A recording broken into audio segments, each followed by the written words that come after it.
All right. Hey, I'm your host, Rhonda Payne, and I want to welcome you to Achieve Financial Freedom channel. Here we sit down with aspiring entrepreneurs who share their journeys, strategies, and insights to help you build wealth and create the life you deserve. If you enjoy conversations that motivate and educate, make sure to hit the like button and subscribe so you never miss a future interview. Our guest today is Miss Quintonia Walker, owner of Prestige Money Managers. Thank you so much for joining us today, Quintonia. You are so welcome. Thank you for having me, Rhonda.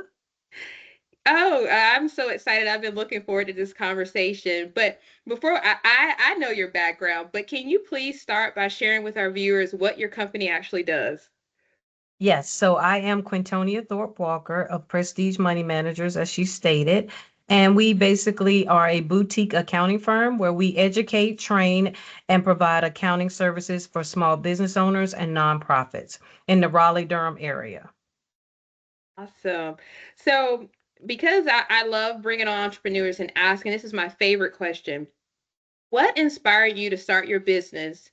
And after you kind of share with the audience what inspired you, what do you feel like you have encountered or problems that you are trying to solve within your business? Okay. So first, I started my business because I really wanted to work for myself. I actually have worked in this business for about 14 years, but at the same time, I was not fully invested. And so then there became a health scare, and I said, well, this may be my last opportunity. So, and I didn't want it to be, right? So I was like, I just need to bet on myself at this point. So I just took a leap of faith, took about 3 or 4 months, talked to my spouse, and then I made the transition. Good for you. So you kind of did it. It was something you were thinking about doing, and based on your current situation, you said, why not? But it sounds like you took some time to really think through your option if that was the best route for you and your family. Absolutely. So, you never want to put a strain on the family. So, you want to make sure you have the full support, if at all possible. And so, I thought the best way to do that was to have a conversation. I think we were in a good place. And I actually reached out to a couple of my colleagues or resources that I have been had lost beside myself.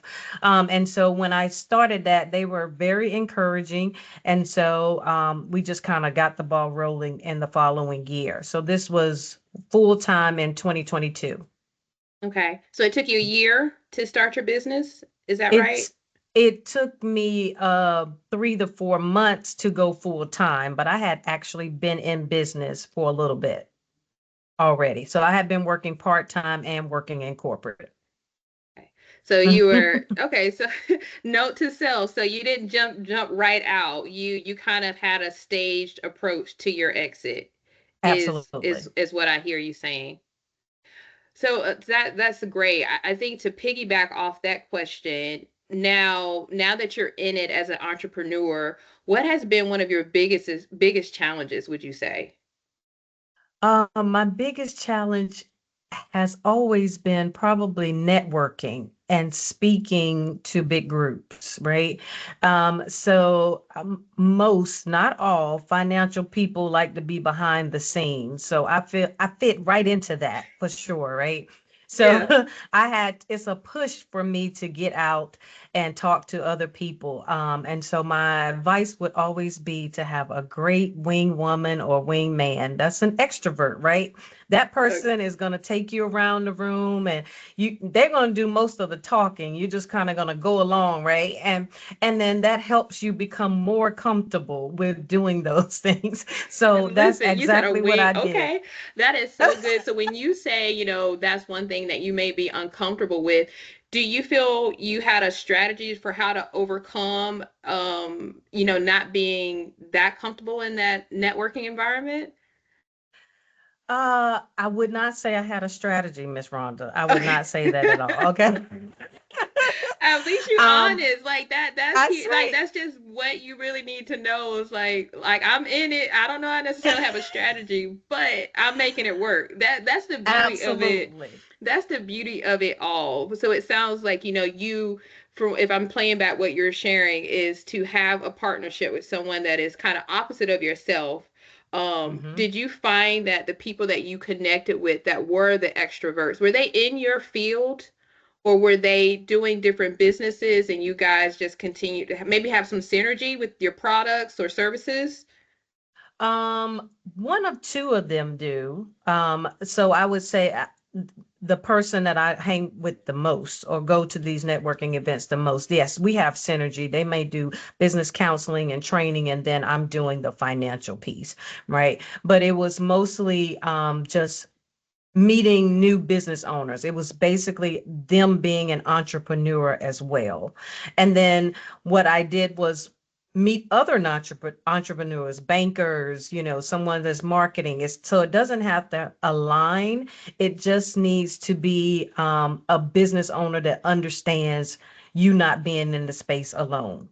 Mm. Okay, so they're trying to make sure that you understand and get out there and say you're not alone in this. It's thousands of us or hundreds of us, whatever that is, right? And then I gained this little quote that I heard somewhere, which is "Do it afraid," Mm. right? So I didn't want to let the fear deter me from actually going out on the leap of faith.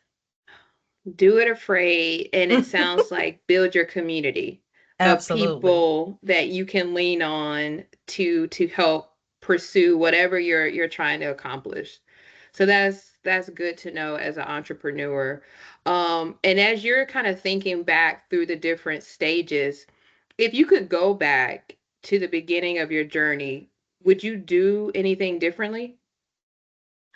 Um, I would say no, I wouldn't really do anything other than maybe I would have said prepare myself to go out sooner, right?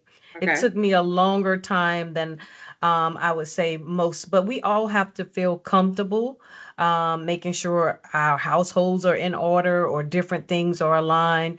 I was a single parent once, so all of those things need to be in alignment, synergy, right? Because you don't want too many balls to fall by the wayside if you can help it. So I think that would be the only thing. I might have went, a couple of years earlier. So you're saying do it and see, and I think what is hard to speak to, or not necessarily speak to, but that safety of having that income coming in faithfully, whether it's bi-weekly, weekly, monthly. Exactly, exactly. It's At just least like that's you're what probably hoping that it's going to come in each time, right? So that right, because things can happen, you can be laid off and different things, but you know, in our mindset, we believe this is a permanent position and we're going to get that check during right. that bi-weekly, weekly, or monthly time, and that's going to assist us. Which when you're an entrepreneur, the clients may come, they may go, maybe you didn't get anything that month or two, and so paying yourself may be challenging. So it's funny, like you spoke on that because I have just one of my last final questions because the hope is for like when I'm doing these interviews is to keep it quick but intentional and true. And Mm-hmm. so I just want to make sure that I can kind of hit some of the key things that I think people or the viewers may want to listen to. And before you leave us, I wanted to ask. What advice would you give someone who wants to become an entrepreneur but is afraid to take the leap? I would say one is do it afraid, right? So Okay. because don't let fear hold you back. And then I think one of our biggest fear is rejections. So don't let the no from someone be personal, right? Mm. So maybe that is not your client, or maybe they're not ready. But that doesn't mean you are not needed or that whatever you're doing in your business is not a good product or service. So do it afraid and not be afraid of the no's that you receive and to keep pushing forward. Absolutely. Okay. That is awesome. And how long would you say, how long have you been in business? Just remind me. About 14 years. I've been full time since 2022. So four years now. Oh, that is awesome. Oh, like all the things that you said, Quintonia, I thank you for just being open and transparent and just kind of getting to, speaking to those people who are on the verge and have these great ideas and they're not quite sure what to do. I hope that just hearing these quick, pointed discussions will be, something that will kind of spark, those who are listening because it's not easy. But Right. from what I hear and how you spoke this evening, is that you wish you would have did it sooner. Is that Yes, absolutely. okay?